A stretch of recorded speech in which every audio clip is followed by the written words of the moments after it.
ਉਧਰ कोरोना काल च चंडीगढ़ ਦੇ ਵਿੱਚ ਵੀ ਹੁਣ ਰਿਆਇਤਾਂ ਦੇਖਣ ਨੂੰ ਮਿਲੀਆਂ ਨੇ। ਚੰਡੀਗੜ੍ਹ ਦੇ ਵਿੱਚ ਪਿਛਲੇ ਦਿਨਾਂ ਦੇ ਵਿੱਚ ਵੀ ਕੇਸਸ ਦੇ ਵਿੱਚ ਕੋਰੋਨਾ ਵਾਇਰਸ ਦੇ ਕੇਸਸ ਦੇ ਵਿੱਚ ਗਿਰਾਵਟ ਦੇਖਣ ਨੂੰ ਮਿਲੀ ਤੇ ਹੁਣ ਉਸ ਦੇ ਚੱਲਦੇ ਕੁਝ ਰਿਆਇਤਾਂ ਦਿੱਤੀਆਂ ਗਈਆਂ ਨੇ। ਦੁਕਾਨਾਂ ਦੇ ਖੁੱਲਣ ਦੇ ਸਮੇਂ ਦੇ ਵਿੱਚ ਤਬਦੀਲੀ ਕਰ ਦਿੱਤੀ ਗਈ ਹੈ। ਹੁਣ ਸਵੇਰੇ 9 ਵਜੇ ਤੋਂ ਸ਼ਾਮ 4 ਵਜੇ ਤੱਕ ਦੁਕਾਨਾਂ ਖੁੱਲਣਗੀਆਂ। ਹੇਅਰ ਡਰੈਸਰ ਨੂੰ ਵੀ ਦੁਕਾਨਾਂ ਖੋਲਣ ਦੀ ਛੋਟ ਦਿੱਤੀ ਗਈ ਹੈ।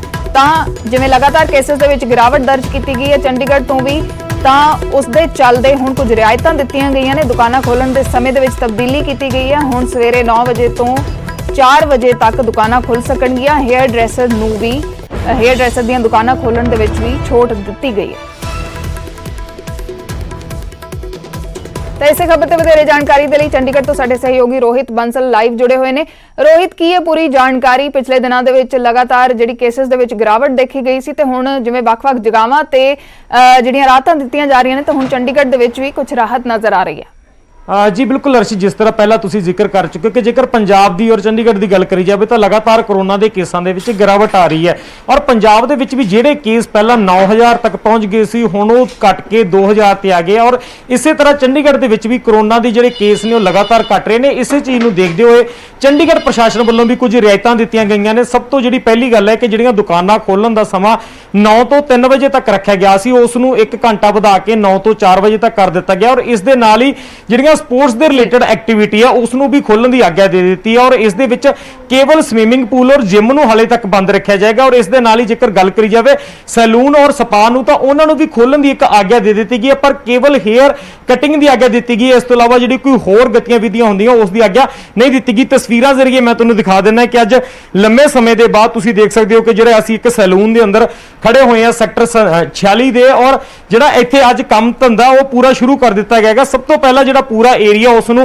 ਸੈਨੀਟਾਈਜ਼ ਕੀਤਾ ਜਾ ਰਿਹਾ ਤਾਂ ਕਿ ਜਿਹੜਾ ਵਾਇਰਸ ਆ ਉਸ ਦੇ ਜੇਕਰ ਕੋਈ ਵਿਅਕਤੀ ਇੱਥੇ ਪਹਿਲਾਂ ਦਾ ਆਇਆ ਹੋਇਆ ਤਾਂ ਉਸ ਦੇ ਉੱਤੋਂ ਬਚਾਅ ਕੀਤਾ ਜਾ ਸਕੇ ਔਰ ਉਸ ਤੋਂ ਬਾਅਦ ਜਿਹੜਾ ਅੱਜ ਤੋਂ ਕਿਉਂਕਿ ਕੰਮ ਧੰਦਾ ਜਿਹੜਾ ਪੂਰਾ ਉਹ ਸ਼ੁਰੂ ਕੀਤਾ ਜਾਣਾਗਾ ਤਾਂ ਇਸ ਦੇ ਵਿੱਚ ਜਿੰਨੇ ਵੀ ਕੋਈ ਗਾਹਕ ਆਉਣਗੇ ਤਾਂ ਕੇਵਲ ਹੇਅਰ ਕਟਿੰਗ ਦੀ ਆਗਿਆ ਦਿੱਤੀ ਜਾ ਰਹੀ ਹੈ। ਆਰਤੀ ਇਸ ਵਕਤ ਮੇਰੇ ਨਾਲ ਨਾਲ ਗੱਲ ਕਰਾਂਗੇ। ਆਰਤੀ ਜੀ, ਅੱਜ ਤੋਂ ਸੈਲੂਨ ਖੋਲਣ ਦੀ ਜਿਹੜੀ ਪਰਮਿਸ਼ਨ ਆ ਉਹ ਦੇ ਦਿੱਤੀ ਗਈ ਹੈਗੀ, किस तरह पता लग गया कि परमिशन आज मिल गई है? सर मैम ने बताया था हमें तो। सो आज केवल हेयर कटिंग का काम चलेगा या होर दी क्योंकि मना किया गया? सर हेयर कट के लिए है, अगर परमिशन हेयर कट के लिए मिली है तो। सो कोविड के नियमों की भी पालना की जा रही है, किस तरह की जा रही है? सैनिटाइज किया जा रहा है, मास्क वगैरह प्रॉपरली पहने जा रहे हैं? हाँ जी। सो साफ तौर पर तुम देख सकते हो कि जो सैलून के अंदर असीं खड़े हैं हाले तक कोई ग्राहक तो बेशक नहीं आया क्योंकि केवल 1 घंटा पहले ही सैलून नूं खोलिया गया, पर चंडीगढ़ दे विच जिहड़े सैलून और स्पा उन्होंने खोलण दी जिहड़ी आग्या वो दे दी गई है और केवल हेयर कटिंग का काम ही है जिहड़ा इस सैलून दे विच कीता जा रहा है। इस तो इलावा होर भी किसी तरह की गतिविधि दी जिस तरह कोई भी काम हुंदे तो उसनूं करन दी आग्या नहीं दी गई, केवल हेयर कटिंग दी दित्ती गई। उत्थे चंडीगढ़ दे विच दूजे पासे स्पोर्ट्स एक्टिविटी भी शुरू कर दी गई है। चंडीगढ़ दे विच कोई भी व्यक्ति स्पोर्ट्स जिहड़ा मैन आ स्पोर्ट्स एक्टिविटी कर सकता है, केवल जिम और जिहड़ा स्विमिंग पूल आ उस नूं छड्ड के। जी अर्श जी, शुक्रिया रोहित इस जानकारी ਦੇ ਲਈ। ਤਾਂ ਚੰਡੀਗੜ੍ਹ ਦੇ ਵਿੱਚ ਵੀ ਹੁਣ ਜਿਵੇਂ ਕੋਰੋਨਾ ਵਾਇਰਸ ਦੇ ਕੇਸਸ ਦੇ ਵਿੱਚ ਗਿਰਾਵਟ ਦੇਖਣ ਨੂੰ ਮਿਲੀ ਹੈ ਤਾਂ ਉਸ ਤੋਂ ਬਾਅਦ ਕੁਝ ਹੋਰ ਰਾਹਤਾਂ ਨੇ ਜਿਹੜੀਆਂ ਲੋਕਾਂ ਨੂੰ ਦਿੱਤੀਆਂ ਗਈਆਂ ਨੇ। ਦੁਕਾਨਾਂ ਖੋਲਣ ਦੇ ਸਮੇਂ ਦੇ ਵਿੱਚ ਤਬਦੀਲੀ ਕੀਤੀ ਗਈ ਹੈ। ਹੁਣ ਸਵੇਰ 9 ਵਜੇ ਤੋਂ 4 ਵਜੇ ਤੱਕ ਦੁਕਾਨਾਂ ਖੁੱਲ ਸਕਣਗੀਆਂ ਤੇ ਇਸ ਤੋਂ ਇਲਾਵਾ हेयर ड्रैसर्स ਨੂੰ ਵੀ ਆਪਣੇ ਜਿਹੜੇ ਸੈਲੂਨ ਵਗੈਰਾ ਨੇ ਉਹ ਖੋਲਣ ਦੀ ਇਜਾਜ਼ਤ ਦਿੱਤੀ ਗਈ ਹੈ। ਕੁਝ ਹੋਰ ਰਾਹਤਾਂ ਵੀ ਦਿੱਤੀਆਂ ਗਈਆਂ। कोरोना वायरस के खिलाफ जंग च वैक्सीन वड्डा हथियार है, पर वैक्सीन की घाट ते सियासत भी लगातार हो रही है। मुख्यमंत्री मनोहर लाल खट्टर ने वैक्सीनेशन ते केजरीवाल की समझ ते सवाल चुके ने। उत्थे ही दिल्ली के मुख्यमंत्री भी मनोहर लाल के फॉर्मूले ते पलटवार करते नजर आए।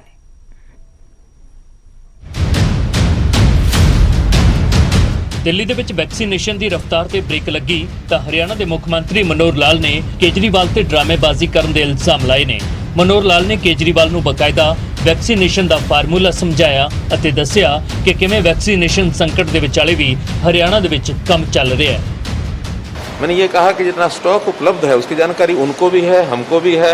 जो स्टॉक उपलब्ध है उसके हिसाब से चलाएंगे, ज़्यादा अच्छा है।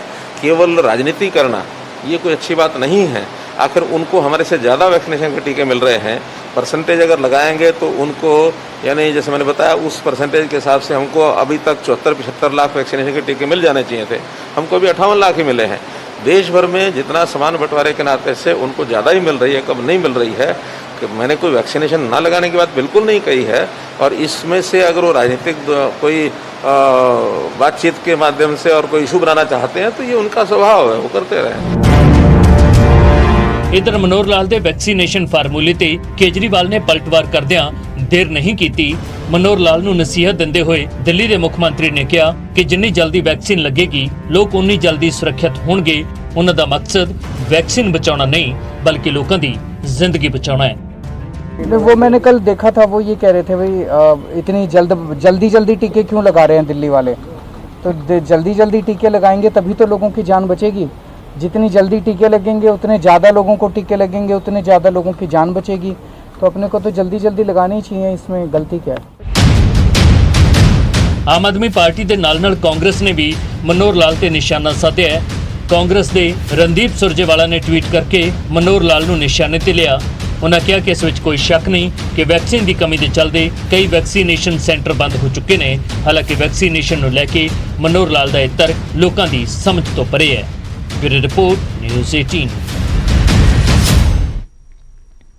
अगली खबर ਦਾ ਰੁਖ ਕਰਦੇ ਹਾਂ। ਦਿੱਲੀ ਪੁਲਿਸ ਨੇ 3 ਕਿਸਾਨਾਂ ਨੂੰ ਗ੍ਰਿਫਤਾਰ ਕੀਤਾ। ਸੰਸਦ ਭਵਨ ਦੇ ਨੇੜੇ ਤੋਂ ਇਹਨਾਂ ਦੀ ਗ੍ਰਿਫਤਾਰੀ ਹੋਈ। ਸਿੰਘੂ ਬਾਰਡਰ ਤੋਂ ਇਹ ਕਿਸਾਨ ਸੰਸਦ ਭਵਨ ਘੁੰਮਣ ਗਏ ਸਨ। ਲਾਕਡਾਊਨ ਦੀ ਉਲੰਘਣਾ ਕਰਨ ਦੇ ਇਲਜ਼ਾਮ 'ਚ ਇਹਨਾਂ ਨੂੰ ਗ੍ਰਿਫਤਾਰ ਕੀਤਾ ਗਿਆ ਸੀ। ਹਾਲਾਂਕਿ ਗ੍ਰਿਫਤਾਰੀ ਤੋਂ ਬਾਅਦ ਕਿਸਾਨਾਂ ਨੂੰ ਜ਼ਮਾਨਤ ਮਿਲ ਚੁੱਕੀ ਹੈ।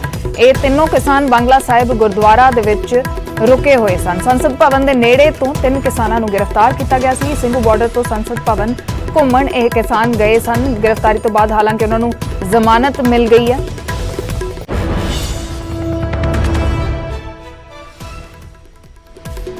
तो दिल्ली तो इसे खबर ते और वधेरे जानकारी के लिए साडे सहयोगी शंकर आनंद फोन लाइन ते जुड़े ने। शंकर, क्या है पूरी जानकारी? 3 किसानों को गिरफ्तार किया गया था, हालांकि बाद में जमानत मिल गई है।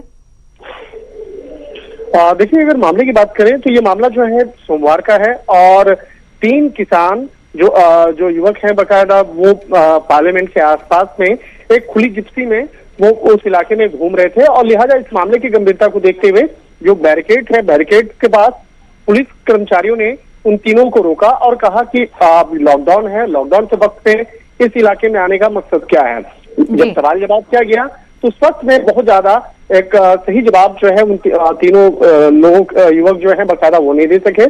लेकिन उन तीनों ने कहा कि वो किसान है और अभी सिंघू बॉर्डर से वो इधर आए हैं। हालांकि पिछले कुछ दिनों से वो बंगला साहब गुरुद्वारा में रुके हुए थे और उसके बाद वो घूमने के इरादे से इधर आए हैं। तो जिस तरह से बकायदा वहां पर आपस में काफी तनाव जैसा स्थिति भी पुलिसकर्मियों के साथ में हुआ, काफी कहा सुनी भी हुई आपस में। उसके बाद इस मामले की गंभीरता को देखते हुए पुलिस ने उन तीनों युवकों को गिरफ्तार किया। हालांकि जो गिरफ्तारी के वक्त में जो तमाम जो धाराएं लगाई गई थी वो जमानती धाराएं थी, लिहाजा होने से उन तीनों को बेल दे दिया गया, जमानत से उन लोगों को छोड़ दिया गया। लेकिन जो आरोप थे कि जिस तरह से बकायदा संसद भवन के आसपास में खुली जीप में ये तीनों घूम रहे थे और उसके बाद जब पुलिसकर्मियों ने उसे रोका तो उसके बाद रोकने के साथ साथ उन्हें लॉकडाउन का भी हवाला दिया गया। लेकिन उस मामले पर जिस तरह से बकायदा कहा सुनी हुई, जिस तरह से आपस में दोनों के बीच में तकरार हुई, तो इस बात को लेकर उन्हें गिरफ्तार किया गया था। एक तरह से कहा जा सकता है कि जिस तरह से संसद भवन के आसपास के हैं या राजधानी दिल्ली में बात करें तो यहाँ लॉकडाउन की जो सिचुएशन जो है अभी भी बनी हुई है और इसी के तहत उन तीनों, हालांकि बाद में उन लोग से पूछा गया कि वो किस वक्त में वो लोग सिंघू बॉर्डर पे आया था और सिंघू बॉर्डर पे वहां पे ठहरने के बाद वहां से किस तरह से उन लोगों की जो बंगला साहब गुरुद्वारे पहुंचा, बंगला साहब गुरुद्वारे में किनको वो जानते हैं और बंगला साहब गुरुद्वारे में क्यों रुके।